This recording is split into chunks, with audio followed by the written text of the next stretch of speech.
Bismillahirrahmanirrahim. Alhamdulillahirabbil alamin wassalatu wassalamu ala asyrafil anbiya'i wal mursalin wa ala alihi wa sahbihi ajma'in. Subhanaka la ilma lana illa ma 'allamtana innaka antal alimul hakim. Rabbi shrah li sadri wa yassir li amri wahlul 'uqdatam min lisani yafqahu qawli. Amma ba'd. Alhamdulillah ala nikmatil Islam, alhamdulillah ala nikmatil iman, wa kafa biha min ni'mah. Alhamdulillah, segala puji bagi Allah Subhanahu wa taala yang memberi kita nikmat Islam iman, yang memberi kita nikmat sehat sempat, yang memberi kita segala macam bentuk kenikmatan yang Allah taala berikan sebagai rahmat, sebagai bentuk kasih sayang Allah taala kepada umat, terutamanya adalah dengan terutusnya Nabi kita Nabi Muhammad sallallahu alaihi wasallam yang menjadikan kita selalu memiliki alasan untuk bersyukur, yang membuat kita selalu bisa berkaca dengan kehidupan beliau,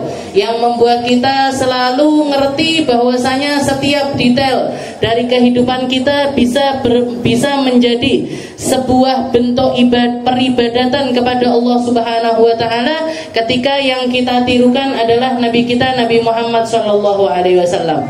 Bahkan tentang tawa kita ataupun juga tangis kita serta bersinnya kita, itu semuanya bisa menjadi bentuk sesuatu yang sifatnya itu berpahala dari Allah Ta'ala. Sekedar guyu, sekedar mesem, sekedar duduhne untu, jangan pamer untung ini tak, dapat pahala, kalau niatnya adalah nirukan apa yang dilakukan oleh Nabi Muhammad sallallahu alaihi wasallam. Nabi Muhammad dengan segala macam bentuk musibah ataupun cobaan yang menerpa beliau, ataupun bukan cuman menerpa tapi sudah kayak badai kehidupannya Nabi itu, dalam hal ujian, dalam hal musibah itu runtut, hampir nggak pernah berhenti sama sekali, permasalahan demi permasalahan, musibah demi musibah, tapi itu tidak membuat beliau ini menjadi orang yang terpuruk, nggak bisa senyum, nggak bisa lagi ketawa, tapi masih tetap banyak sekali alasan beliau untuk tertawa. Dan kalau kita lihat yang pelajaran kita yang minggu lalu, tawanya Nabi Muhammad SAW, tawanya Nabi yang paling bikin beliau ini luar biasa gembira, karena ketawa itu biasanya datangnya dari perasaan gembira, dari perasaan senang. Tawanya Nabi yang sampai disifati oleh para sahabat hatta badat nawajiduh, sampai gigi belakangnya beliau ini tertawa, saking lebarnya tawanya Nabi itu. Rata-rata alasannya karena satu perkara, karena betapa beliau ini melihat saati rahmatillah, luasnya rahmatnya Allah Ta'ala kepada umatnya. Seakan-akan beliau itu yang beliau rasakan di dalam hatinya, wes umatku ini pokoknya duwe Gusti Allah aman, umatku ini yang penting di dalam hatinya ada Allah Subhanahu wa taala, mereka akan aman, mereka pasti selamat, mereka pasti akan diperlakukan dengan indah oleh Allah Subhanahu wa taala selama di dalam dirinya ada kalimat la ilaha illallah. Makanya dakwah pertamanya Nabi, beliau selalu mengatakan qulu la ilaha illallah tuflihu, bacalah, ucapkan kalimat la ilaha illallah, kalian akan senantiasa beruntung di dunia dengan berpegang syariatnya Nabi, dengan hadiah Al-Quran, dengan hadiah syariat, dengan hadiah salawat, dengan hadiah kalimat alhamdulillah, subhanallah, masya Allah, insya Allah, dan lain sebagainya. Itu semuanya adalah hadiah-hadiah ketika umat ini kenal sama Allah Subhanahu wa taala. Bahkan saya pernah dengar satu kalimat yang diucapkan, entah itu saya nggak dengar langsung dari lisannya beliau, tapi dari buku-buku sejarah atau juga potongan-potongan sejarah yang banyak disebarkan di media sosial. Dikatakan Soekarno dan juga teman-temannya, para pahlawan bangsa ini, mereka mengatakan kalau nggak ada kalimat Allahu Akbar, kami nggak ngerti gimana kami membebaskan negeri Indonesia ini. Jadi mereka itu berjuang, berjihad, ngelawan penjajah, itu kalimat yang keluar dari lisan mereka untuk ngobarkan semangatnya umat ini kalimat Allahu Akbar. Jadi nyambungnya kemana? Nyambungnya ke tauhid. Nyambungnya kemana? Nyambungnya kepada Allah Subhanahu wa ta'ala. Jadi perkara dunia kita, kalau kita sambungkan dengan agama akan selalu mendatangkan pahala. Begitu juga apalagi sampai ke akhirat. Bukan cuman pahala di dunia aja, bukan cuman kenikmatan di dunia saja yang bisa kita pakai untuk pegangan hidup. Ketika dengar musibah, keluarga kita meninggal, orang terkasih kita meninggal, dikasih sama Allah Ta'ala hadiahnya. Apa hadiahnya? Kalimat inna lillahi wa inna ilaihi rajiun. Diwarai karo Gusti Allah. Kamu kalau lagi terpuruk seperti itu, ilingo, kamu sendiri itu bahkan bukan punyamu. Kamu sendiri itu bahkan bukan milikmu. Kamu sendiri itu punya pemilik, yaitu Allah Subhanahu wa ta'ala. Matinya kita, hidupnya kita, sehatnya kita, sakitnya kita, itu atas ketentuan dari Allah Subhanahu wa ta'ala. Dhewe garek nglakoni. Nglakoni dengan lakon yang sebaik-baiknya, dengan berpegangan apa yang dilakukan oleh Nabi kita Nabi Muhammad sallallahu alaihi wasallam. Kayak tadi Bahalarat itu kan juga ajaran orang tua-tua kita yang ngerti rasanya beriman, yang ngerti rasanya berislam, yang ngerti gimana harusnya memperlakukan situasi, caranya gantungkan diri kepada Allah Subhanahu wa ta'ala. Walaupun niatnya ditumpuk-tumpuk akeh banget. Marainya Bu Ustazah, eventnya akeh. Acara yang mau kita jalan ini banyak, dirampel-rampel, tapi niatnya satu, yaitu mengosongkan diri kita dari setiap ikhtiar kita dan menggantungkannya kepada Allah Subhanahu wa ta'ala. Mungkin-mungkin dilancarkan semuanya, mungkin-mungkin dikasih apa yang kita niatkan, apa yang kita hajatkan, apa yang ingin kita gapai dengan apa yang kita lakukan ini, dikasih pahala sebaik-baik pahala dari Allah Ta'ala. Kita lanjutkan pembahasan kita di dalam kitab Wasailul Usul ila Syamailir Rasul ila an qala al-muallif rahimahullah ta'ala wa nafa'ana bihi wa bi'ulumihi fid dharain amin. Wa amma buka'u Rasulillah sallallahu alaihi wasallam fa kana min jinsi dhahikihi lam yakun bi syahiqin wa raf'i saut.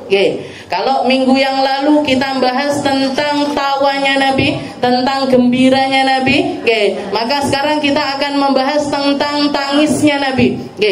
Dan sebagaimana Rasulullah itu orang yang gampang tertawa, gampang senyum, gampang tertawa, Rasulullah itu juga sangat-sangat sensitif, sangat-sangat gampang nangis, gampang terharu, gampang mengalirkan air mata. Dan dikatakan fakana min jinsi dhahikihi, dan jenis sebagaimana jenis tawanya Nabi yang biasanya ini enggak ada suaranya, tangisnya Nabi biasanya juga enggak bersuara. Maksudnya kalau Rasul itu tertawa enggak sampai ngakak apa namanya? Tertawa terbahak-bahak istilahnya, atau bahasa Arabnya qahqaha. Makanya di dalam hadis itu dikatakan barang siapa mandhahika qahqahatan, barang siapa yang tawanya itu terbahak-bahak, yumitul qalb. Orang yang kalau tertawa itu sukanya seperti itu dengan suara yang keras, itu menjadi salah satu sebab dari matinya hati. Jadi sebagaimana jenis tawanya Nabi ini enggak bersuara, lam yakun bisyahid wa raf'i saut. Beliau enggak menangis yang sampai bersuara tinggi. Tangisnya Nabi itu enggak bersuara tinggi. Kama lam yakun dahikul biqahqa walakin tatma'inau hatta tahmilan. Tapi yang sering kali terlihat kalau Rasulullah itu nangis, air matanya yang ngalir. Jadi nggak pakai suara tapi air matanya ngalir. Wa yusma' bisadrihi aziz. Dan kalau beliau tangisnya ini kuat, maka yang terdengar bukanlah suara dari lisannya Nabi, tapi suara dari azizus sadri. Jadi kayak gemuruh di dalam hatinya beliau yang menunjukkan kalau beliau itu nahan sekuat tenaga tentang tangisannya. Aziz, ya beki rahmatan lil mayyit. Jadi rata-rata tangisnya Nabi itu beliau karena rahmatnya beliau karena ada kabar kematian. karena putranya meninggal. Rasulullah pernah menangis karena putranya meninggal, karena cucunya dalam keadaan yang sakit yang luar biasa. Beliau juga menyaksikan putri-putrinya meninggal dunia, istri tercintanya meninggal, pamannya meninggal, Sayyidina Hamzah, Sayyidina Abu Thalib dan lain sebagainya. Itu semua di tempat-tempat itu Rasulullah nangisnya itu luar biasa. Khaufan ala ummatihi wa syafaqatan. Juga seringkali Rasul itu nangis karena takut atas halnya umat. Gimana keadaannya umat ini mimba'di, terutama setelah kematianku ini, nanti mereka ini bagaimana ya Allah? Mereka ini siapa yang ngajarin, siapa yang bacain Al-Quran buat mereka, siapa yang akan ngarahkan mereka, siapa yang akan nuntun mereka? Itu banyak sekali kejadian-kejadian, dan itu kalau ditulis di sini jadi sak kitab dewi.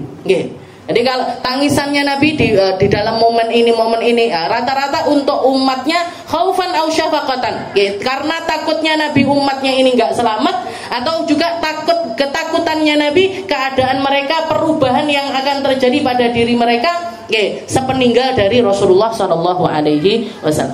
Wa min khasyatillah, juga Rasulullah itu alasan terkuatnya nangis itu juga karena takutnya beliau kepada Allah Subhanahu wa taala. Jadi Rasulullah itu memiliki semua kemuliaan, memiliki semua keadaan baiknya manusia tentang hubungannya dengan Tuhannya, tapi di dalam keadaan tersebut pun rasa takutnya Nabi ini luar biasa kepada Allah Subhanahu wa taala. Wa min khasyatillahi ta'ala wa inda sama'il Qur'an. Itu seringkali terdengar ketika Rasulullah itu membaca Al-Qur'an. Kalau Nabi baca Al-Quran atau dengar sahabat baca Al-Quran, itu sering Rasulullah itu menangis. Wahyanan fi salatil lail. Paling seringnya juga ketika beliau sholat malam. Jadi sholat tahajud tengah malam baca Al-Quran, itu tangisnya Nabi kadang-kadang nggak bisa ditahan. Bahkan sampai kedengaran sama tetangga-tetangganya. Sampai kedengaran ke rumah-rumah sebelah-sebelahnya Nabi. Begitu juga dengan haliyahnya semua para nabi, para rasul. Jadi para nabi, para rasul itu salah satu sifatnya mereka itu gampang nangis, gampang nangis dan banyak nangis. Jadi gampang menangis, juga banyak sekali menangis. Nangisi apa? Rata-rata nangisi dirinya sendiri dan nangisi apa yang akan terjadi kepada umatnya sepeninggal dari beliau. Seperti haliyahnya Nabiullah Adam. Nabi Adam itu begitu diturunkan sama Allah Ta'ala, dikatakan 40 tahun gak berhenti nangis. 40 tahun nggak berhenti air mata itu ngalir dari kedua mata Nabiullah Adam, sampai dikatakan sampai jadi jalan. Sampai karena saking banyaknya air mata yang ngalir itu sampai jadi cekungan, kayak air kalau dialirkan ke tanah gitu, itu lama-lama kan jadi bentuk sungai atau bentuk jadi apa, itu sampai di pipinya Nabiullah Adam itu bentuk satu garis yang karena saking seringnya beliau itu menangis. Nabiullah Nuh juga setelah merapat kapalnya, jadi beliau di umatnya ini padahal yang minta juga beliau, Allahumma ahlikhum, Allahumma latak minal kafirina dayyara, itu gimana? Allahumma la taj'al alal kafirina dayyara. Ini ku gimana? Niku lah pokoknya beliau minta sama Allah Ta'ala, ya Allah jangan sisakan manusia satupun. Kabeh wong kafir matikan aja semuanya. Akhirnya dikirim sama Allah Ta'ala banjir bandang yang meliputi seluruh dunia. Sak bumi ini dipenuhi sama Allah Ta'ala air.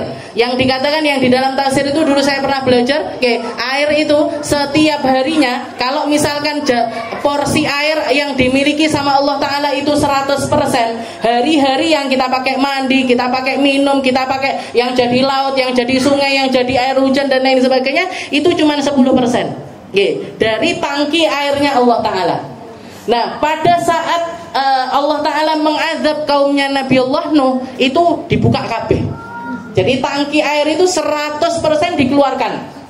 dikeluarkan sama Allah Subhanahu wa taala. Ini permintaannya Nabiullah Nuh. Nabi Nuh memang minta seperti itu. Tapi ternyata di antara yang tenggelam itu ada putranya beliau sendiri, yang bernama Kan'an. Beliau minta sama Allah taala, Allahumma ya Allah, ini Kan'an min ahli, dia ini kan anakku. Katanya jenengan saya dan keluarga saya akan diselamatkan, kok anak saya ikut tenggelam ya Allah? Jawabannya Allah taala, innahu laisa min ahli, innahu amalun ghairu sholeh.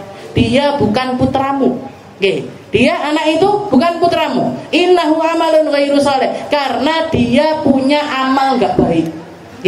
Dia bukan putramu karena dia enggak beramal baik seperti kamu. Dia enggak beriman seperti kamu. Dia enggak tunduk kepadaku seperti kamu. Makanya dikatakan nasab itu enggak akan ada faedahnya meskipun bernasab kepada manusia termulia sekalipun, kalau akhlaknya enggak ngikuti apa yang dilakukan orang terdahulu. Enggak pantas orang itu, bapakku kan iki kiai, mbahku ki kiai, mbahku kiai, bapakku kiai, kakek moyangku semuanya kiai, orang ahli sujud, orang ahli puasa, orang ahli sedekah, orang ahli ilmu dan lain sebagainya. Nggak pantas orang itu ngomong seperti itu. Tinggal istilahnya kalau ada orang ngomong gitu, jenengan jawab, lah kowe, kamu ngomong bapakku ngene, ibuku ngene, kakek moyangku, lah kowe piye? Kamu gimana? Kamu punya ilmu kayak mereka apa enggak? Kamu punya ibadah kayak mereka apa enggak? Kamu punya sholat kayak mereka apa enggak? Mereka pantas dihormati karena apa yang mereka lakukan. Lah kamu enggak pantas untuk dihormati kalau kamu enggak mengikuti jejak apa yang dilakukan oleh orang-orang sebelummu. Jadi ini Nabiullah Nuh.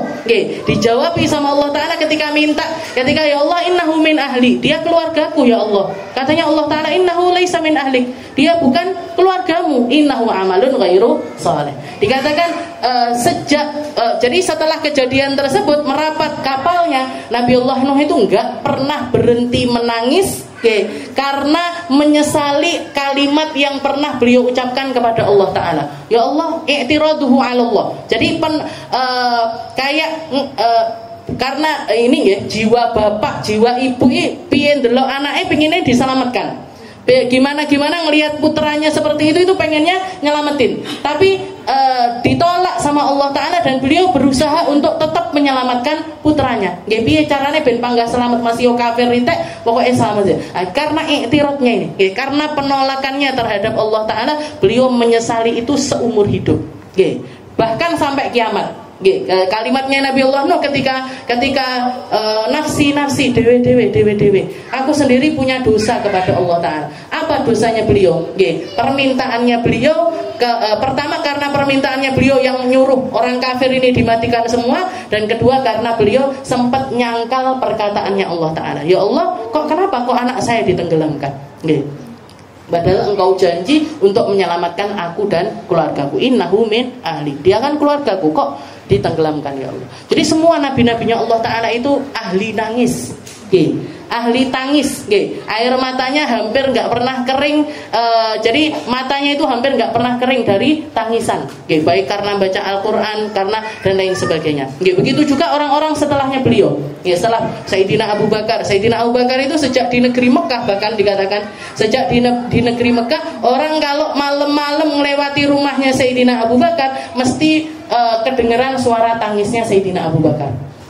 Entah di dalam sholat. Dan dari kejadian tersebut banyak orang Mekah yang masuk Islam karena mendengar tangisannya Sayyidina Abu Bakar, Sayyidina Umar, Sayyidina Ali, Sayyidina Utsman. Orang-orang yang sezaman sama Nabi ataupun setelahnya beliau, semuanya ahli tangis.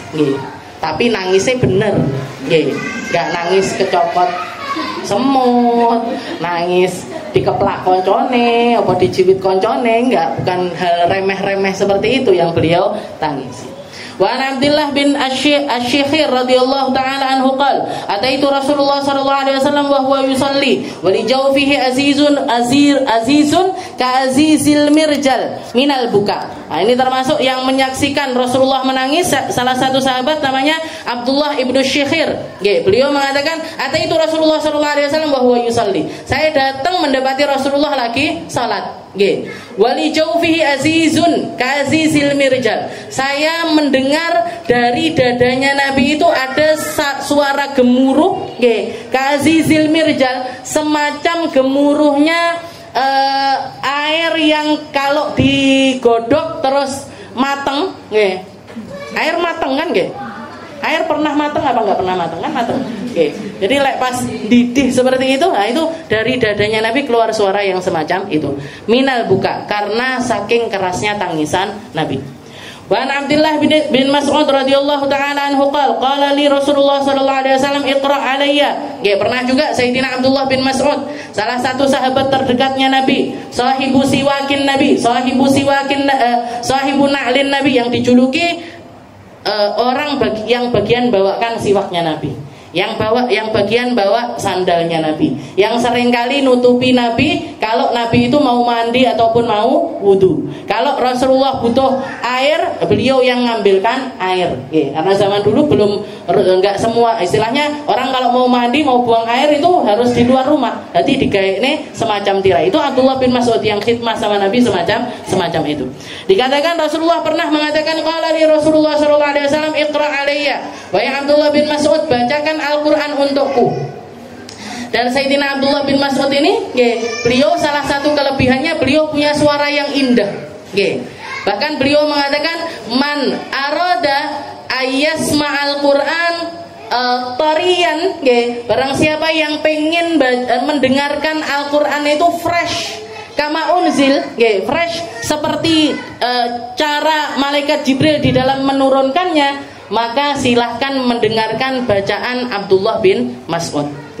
Itu yang dikatakan oleh Nabi Muhammad. Jadi Rasulullah senang dengar bacaan Al-Qur'annya Abdullah bin Mas'ud. Iqra alayya faqultu ya Rasulullah. Katanya Abdullah bin Mas'ud, ya Rasul, aqra'u alayka wa alayka unzil. Ya Rasul, haruskah aku membacanya di hadapanmu padahal Al-Qur'an ini diturunkan kepadamu ya Rasul? Qala inni uhibbu an asma'ahu min ghairi. Katanya Nabi, saya senang mendengarnya dari orang lain. Walaupun Al-Quran ini diturunkan kepada saya senang kalau dengarkan bacaan itu lewat lisan orang lain. Faqara'tu surat An-Nisa. Maka Abdullah bin Mas'ud bacakan surat An-Nisa. Kalau kita yang disuruh baca di depan Nabi, qul huwa Rasul, sing hafal kulbu. Ini An-Nisa. Abdullah ini kelasnya Abdullah bin Mas'ud baca di depan Nabi, yang dibaca An-Nisa. Yang baca inisiatifnya baca An-Nisa, yang mendengarkan sangat-sangat legowo untuk mendengarkan surat An-Nisa. Ini loh yang istimewa. Jadi orang-orang terdahulu itu yang nggak bisa kita gapai dengan ibadah apapun, yang nggak bisa kita raih dengan hal apapun, yang menunjukkan betapa tingkat keimanan mereka ini luar biasa. Disuruh baca Al-Quran yang keluar surat An-Nisa. Itu langganannya awake dhewe banget pokoknya. Setelah itu yang dengerin nggak keberatan ketika yang dibaca itu surat An-Nisa, nggak terus kedawan Abdullah. Aja An-Nisa, sing ringan-ringan aja lah. Yo pol-pole Yasin lah, Yasin, Al-Muluk dan lain sebagainya. Langganannya kita sing jarang-jarang yo an. Ini Abdul inisiatif langsung baca surat An-Nisa. Hatta balagtu, dikatakan sampai kepada kalimat yang ayat yang di situ bacaannya wajib nabika ala haula'i syahida. Katanya Allah Ta'ala, wahai Muhammad, kamu nanti akan aku datangkan di hari kiamat sebagai saksi semua umat. Sebagai saksi untuk seluruh umat, mulai dari zamannya Nabi Adam sampai zaman akhir, Nabi Muhammad itu akan menjadi saksi bagi seluruh golongan umat. Nah, ini yang istimewa dari Nabi Muhammad SAW. Di dalam salah satu hadis, mungkin jenengan yang masyhur, Rasulullah pernah mengatakan utitu khamsan lam yu'tihunna ahadun min qabli. Allah Ta'ala memberikan aku 5 kelebihan yang tidak diberikan kepada umat-umat terdahulu. Gak dikasih, nabi-nabi terdahulu itu gak dikasih. Nabi Muhammad dikasih rasa takut yang datang kepada musuh masih rotasyahr. Bahkan sebelum mereka itu ketemu sama Nabi 1 bulan sebelumnya, wes ndrodoknya itu sudah datang. Jadi momen-momen pertemuan sama Nabi, apalagi di dalam peperangan, itu sudah bikin musuh takut masirata syahr, sebulan sebelumnya. Setelah itu juga Rasulullah dikasih seluruh tanah yang ada di atas muka bumi ini, wa ju'ilat liyal ardu masjidan wa tahuran. Katanya Nabi, semua tempat ini bisa dipakai masjid, bisa dipakai tahur, bisa dipakai bersesuci. Idza lam najidil ma, kalau orang nggak ketemu air bisa ganti dengan tayamum. Ini zaman-zaman dulu nggak ada. Kalau mau toharah ya pakainya air. Nggak ada selain air. Khusus umatnya Nabi, kita boleh sholat di mana aja. Jangan sholat punya musola, sholat di musola boleh. Neng ruang tamu oleh, neng teras oleh, neng gone pavingan boleh. Nggih. Pokok ojo ning jeding. Pokok jangan di kamar mandi. Tapi tempat-tempat itu semuanya boleh dijadikan sholat, dijadikan masjid, jadikan tempat sholat. Kalau orang-orang non muslim nggak bisa, mereka sembahyang ya harus ke gereja, mereka sembahyang ya harus ke vihara, mereka sembahyang harus di tempat ibadah. Nggak ada ceritanya mereka sholat di rumah masing-masing, ya duduk sholat, sembahyang. Nggak ada ceritanya mereka sembahyang di tempat lain. Cuman umatnya Nabi Muhammad. Begitu juga ketika nggak ketemu air, bisa diganti dengan toharoh. Setelah itu juga Rasulullah menyebutkan, kelebihanku adalah uhillat liyal ghanaim. Ghanimah itu boleh dimakan. Ghanimah itu boleh dibagikan. Kalau umat nabi-nabi terdahulu semuanya perang, nggak ada satu nabi pun kecuali berperang. Tapi kalau umat-umat terdahulu setelah mereka berperang dapat harta rampasan, nanti dikumpulkan di satu tempat, turun dari atas langit ini api, makan semua harta ghanimah tersebut, naik ke atas langit. Jadi api itu datang ngambil harta ghanimah, diangkat ke atas langit. Khusus untuk umatnya Nabi dibagikan.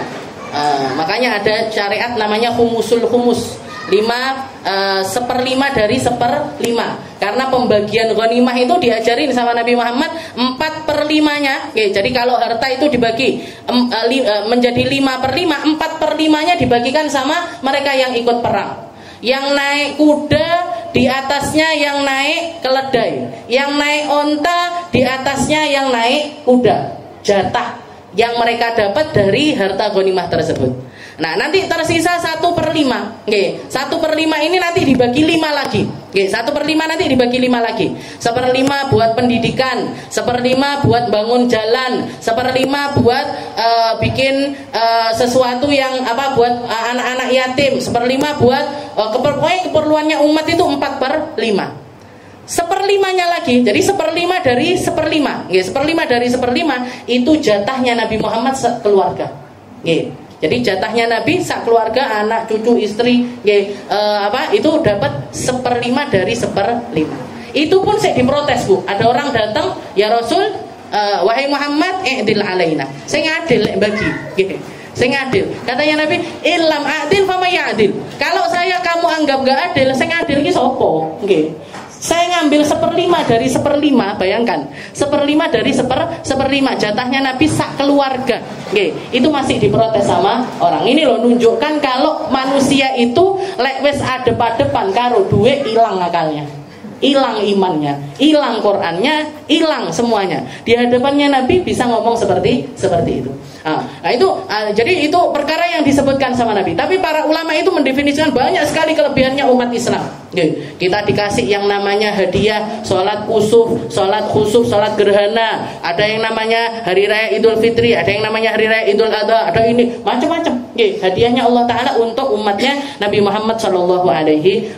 Termasuk diantaranya, Rasulullah itu bu'ithu ilan nasi kafah. Aku diutus untuk seluruh umat manusia. Kalau nabi-nabi terdahulu diutus hanya untuk kaumnya saja. Tapi kalau Nabi Muhammad diutus untuk seluruh umat manusia. Dan seluruh umat manusia ini bukan hanya dari zamannya Nabi sampai akhir zaman, tapi mulai dari zamannya Nabi Adam sampai akhir zaman. Nah, makanya dikatakan wajib Nabi ka'ala haula'i syahida. Wahai Muhammad, kamu nanti akan aku datangkan sebagai saksi di hari kiamat tentang segala kelakuannya dari umat pertama sampai umat akhir. Jadi jangan dikira, Bu, kita zaman sekarang ini enggak diperhatikan sama Nabi ini, jangan kira. Nggih, semua amal kita yu'rad alaihi. Nggih, dilaporkan sama Nabi. Minah bengi iki ngaji wasailul wusul. Nyampe. Nggih, tadi baca Yasin, tahlil, nyampe. Nggih, ibu-ibu jamaah Rebo bengi budal. Nggih. Nanti jenengan tengah malam ngapain dilaporkan. Pagi ngapain dilaporkan, siang ngapain dilaporkan, sore ngapain dilaporkan, Bu. Nggih. Syahid, Rasulullah itu jadi syahid itu apa sih? Padahal syaratnya syahid itu, nggih, kalau orang ijab qabul kan ada yang namanya saksi. Nggih, ada yang namanya saksi, ada penghulu, ada saksi. Saksi ini kan syaratnya harus bisa ngelihat, harus bisa dengar, terus hadir di tempat itu. Gitu. Itu syaratnya saksi. Khusus untuk Nabi, wajib Nabi ka ala haula'i syahida. Kamu itu saksi buat mereka semua. Berarti apa? Rasulullah ngelihat, Rasulullah dengar. Semua yang kita lakukan. Oke, mulai dari umat awal sampai umat akhir itu Rasulullah menjadi persaksiannya. Oke, nanti makanya di ayat yang lain Allah Taala juga wa qul i'malu fasayarallahu amalakum. Oke. Jadi beramallah kalian. Oke, beramal enak lek duwe hafidho kan enak. Oke, makanya Bu Nur hadir aja terus. Oke. Makanya saya nggak hafal Quran. Oke. Jadi kalian itu ngamal aja, okay. Allah Ta'ala bakalan ngelihat, Rasulnya bakalan ngelihat apapun yang sedang kalian lakukan, okay. Jadi wajib Nabi itu ketika sampai ayat ini, okay, Abdullah bin Mas'ud nengok kepada Nabi dan dilihat ini air mata itu sudah ngalir nggak berhenti sampai dolat lihyatu, sampai jenggotnya Nabi itu basah dengan air. Basah dengan air mata. Faraitu ainai Rasulullah sallallahu alaihi wasallam tahmilan. Saya melihat kedua matanya Nabi itu enggak berhenti mengalirkan air. Para ulama berbeda pendapat. Tangisnya Nabi di ayat itu karena apa? Dikatakan yang pertama syafaqatan ala ummati. Jadi bukan cuma Nabi Muhammad sebenarnya yang jadi saksi, tapi kita umat Islam, umatnya Nabi Muhammad itu juga menjadi persaksian bagi umat-umat terdahulu. Lewat apa? Lewat Al-Quran. Kalau kita lewat Al-Quran, kalau Rasulullah lewat persaksian nyata. Kalau kita lewat Al-Quran. Jadi nanti misalkan kaumnya Nabiullah Adam, Qabil Habil misalkan lagi disidang sama Allah Ta'ala, didatangkan umatnya Nabi Muhammad. Kalian jadi saksi apa enggak? Kalian pernah dengar kisah ini di dalam Al-Quran apa enggak? Pernah ya Allah. Itu kamu saksinya, nggak bisa ngelak. Nanti umatnya Nabi Allah Nuh, kamu ngelak gini-gini, putranya Nabi Nuh misalkan, ngelak dari pertanyaannya Allah Taala. Didatangkan umatnya Nabi Muhammad, kamu ada nggak di Al-Quran ayatnya? Ada ya Allah. Ini sing angel lek awake dhewe ndak ngerti. Ada ndak ya kisahnya? Angel ini. Dadi umatnya Nabi sing nggak ngerti apa-apa angel. Wa an Ibnu Abbas radhiyallahu taala anhu maqala akhadha Rasulullah sallallahu alaihi wasallam ibnatan lahu saghiratan taqdi fa khatadnaha fa wada'aha baina yadayhi famatat wa hiya baina yadayhi. Jadi diceritakan oleh salah satu sahabat yaitu Abdullah bin Mas'ud. Beliau mengatakan akhadha Rasulullah sallallahu alaihi wasallam ibnat. Jadi dikatakan ini kisah sebelumnya. Beliau itu Rasulullah itu mungkin lagi mau nyiapkan perang atau lagi ditanyain sama umat atau lagi ada kajian dan lain sebagainya. Beberapa sahabat itu mendatangi Nabi, mendatangi Nabi sambil mengatakan, ya Rasul, ini putri-putrimu sedang dalam keadaan yang terguncang karena cucumu dalam keadaan sakit yang sangat parah. Kayaknya nggak lama lagi ya Rasul.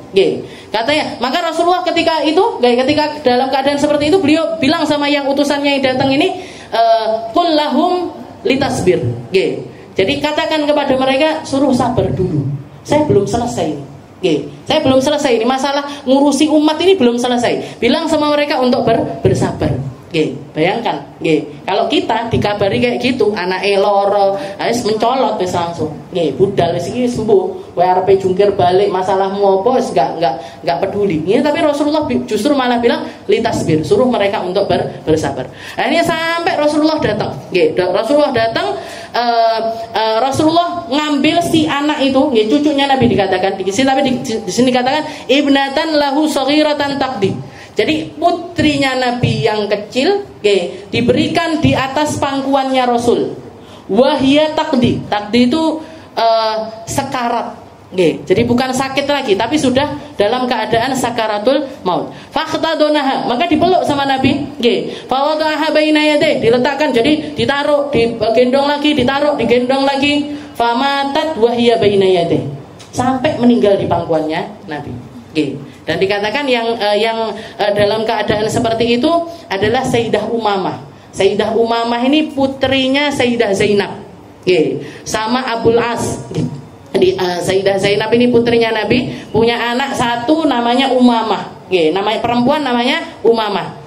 Pernah sakit parah yang sampai kayak bakalan meninggal. Bahkan di sini Abdullah bin Abbas mengatakan famatat wahya baina yadayh, sampai meninggal. Tapi di sini ada taklik kecilnya. Ini jadi ini napa? Niki bahasa Arab, istilahnya tulisan hadisnya, tapi nanti ada takliknya kayak tulisan kecil gitu di bawah. Jadi tulisan apa namanya? Catatan kaki. Jadi ada catatan kakinya. Di sini dikatakan asyrafat 'alal maut wa lam tamut hinaid. Beliau dalam keadaan sakit yang parah, sekarat, tapi enggak meninggal. Cuman orang dalam keadaan kayak gitu kan panik luar biasa. Panik, wes koyok-koyok, wes lemes, sudah enggak bernafas lagi dan lain sebagainya. Tapi ternyata setelah itu beliau mendapatkan kesembuhan, bahkan sampai dewasa. Sampai gede. Salah satu cucunya Nabi yang sering dewer-dewer Nabi sholat di masjid ini kan Sayyidah Umamah. Sholat diajak, digendong. Jadi Rasulullah itu sholat gendong Sayyidah Umamah. Ruko, sujud, nanti sujud ditaruh. Duduk di antara sujud lagi. Mau berdiri digendong lagi. Nah, itu Sayyidah Umamah. Naik di atas punggungnya Nabi biasa. Pernah bahkan Rasulullah dapat hadiah kalung dari ada orang ngasih hadiah kalung yang indah sekali kepada Nabi Muhammad SAW.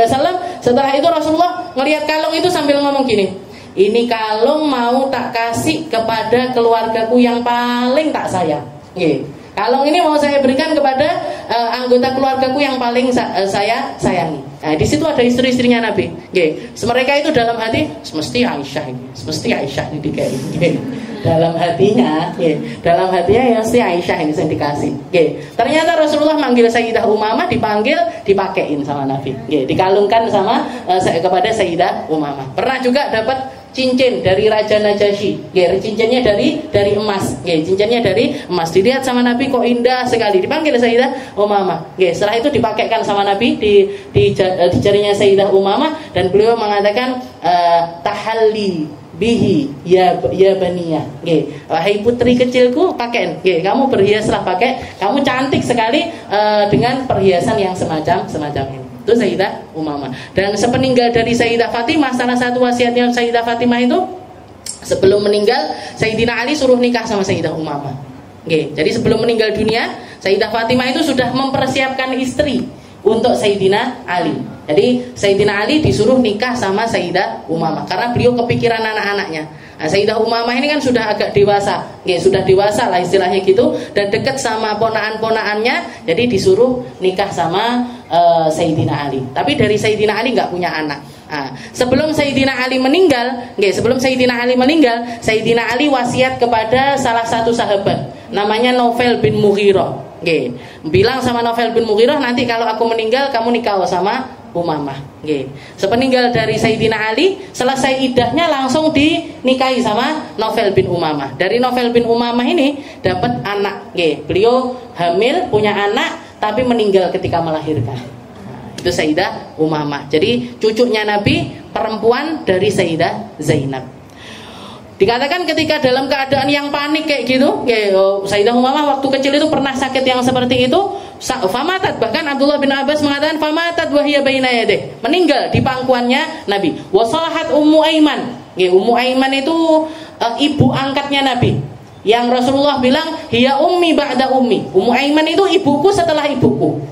Jadi ketika aku ditinggal ibuku Sayyidah Aminah, yang jadi ibuku adalah Ummu Aiman. Ummu Aiman teriak, wa qala ya'ni an-nabi sallallahu alaihi wasallam atabkina inda Rasulillah. Katanya Rasulullah mengatakan, apa kamu menangis di samping Nabi? Ai buka mahduran muqtarinan bisyah dalan 'alal jaza. Jadi tangisan yang disertai teriakan yang kuat waktu itu. Wa qalat alastu araka tabki? Qala inni lastu abki, innama hiya rahmah. Katanya Ummu Aiman, saya bukan nangis, tapi saya tangisan saya itu datang dari rahmat saya kepada si anak ini tadi, kecil, belum istilahnya cucunya Nabi, terus seperti itu, datangnya dari rahmat. Innal mu'min bikulli khairin ala kulli hal, inna nafsahu tunsi min baini jambi. Istilahnya katanya Ummu Aiman, apa bisa ada orang ahli keluarganya itu meninggal terus ndak nangis apa iso? Anake nangis, putune nangis, apa neh putu. Kemarin saya takziah di tempatnya Budatin itu, Bistidratin itu yang tahu-tahu tiba-tiba anaknya meninggal. Padahal dikatakan sehari sebelumnya itu barusan ujian tahfidz 30 juz. Dan hari meninggalnya itu hari ulang tahunnya si anak itu. 17 tahun, Bu. 16. Jadi ulang tahunnya ke-16. Meninggal tiba-tiba, nggak ada istilahnya ndak loro, ndak opo, mendadak luar biasa. Jadi di situ yang ada Budatin, ada ibunya. Budatin yo shock, tapi neneknya ini lebih shock lagi, sampai nggak kuat berdiri. Semua orang bilang tenangin Budatin, tenangin juga ibunya. Jadi memang istilahnya orang tua itu sayang sama kita, tapi kakek nenek kita itu punya porsi sayang itu berlipat-lipat sama cucunya. Sama cucunya itu lipat-lipat. Rasulullah juga seperti itu, Bu. Makanya sama Sayyidina Hasan, sama Sayyidina Husain, sama Sayyidah Umamah, sama cucu-cucunya beliau dari putri-putrinya beliau itu, beliau sayangnya luar biasa. Sayang banget. Dan ini sangat-sangat menyalahi kebiasaannya orang jahiliyah zaman itu. Orang-orang jahiliyah zaman itu, orang laki itu hampir nggak pernah gendong anaknya sendiri, cucunya sendiri nggak pernah digendong. Bahkan kalau perempuan dibunuh langsung. Tapi Rasulullah sama Sayyidah Umamah luar biasa sayangnya sama. Istilahnya katanya Ummu Aiman itu mengatakan, apa salah orang itu menangisi kepergian orang tercintanya? Nggak salah. Apalagi pas del niku. Cuman satu patokannya atau batasannya satu. Wala naqulu illa mayurdi rabbana. Jangan sampai keluar kalimat-kalimat yang menunjukkan kita ini menolak dengan takdirnya Allah Ta'ala. Ini yang nggak boleh. Batasannya di situ. Nyapo ya Allah, kok anakku? Kenapa kok harus dia? Dia tumpuan harapan saya, dia penyejuk hati saya. Kenapa kok diambil? Ini yang nggak boleh. Jadi kalimat-kalimat yang menunjukkan dirinya itu protes dengan ketentuannya Allah Ta'ala, itu yang nggak boleh. Jadi batas keimanan itu membatasi manusia. Boleh sedih, boleh seneng juga boleh.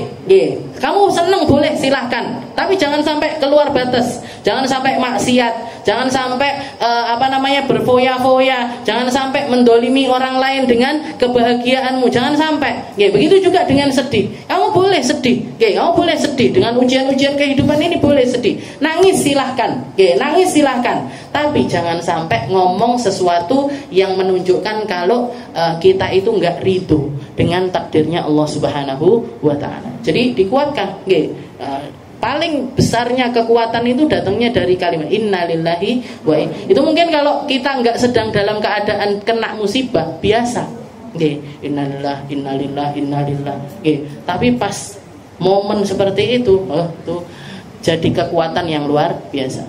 Wa Anas bin Malik radhiyallahu ta'ala anhu qala syahidna ibnatan li Rasulillah sallallahu alaihi wasallam wa Rasulullah sallallahu alaihi wasallam jalisun 'ala al-qabr fara'aitu 'ainah tadma'an. Para sahabat juga beberapa kali melihat, menyaksikan Rasulullah itu nangis luar biasa di atas kuburan. Ketika apa? Ketika dua putrinya meninggal dunia. Bukan dua, bahkan Sayyidah Zainab meninggal, Rasulullah menyaksikan itu. Sayyidah Ruqayyah meninggal, beliau menyaksikan itu.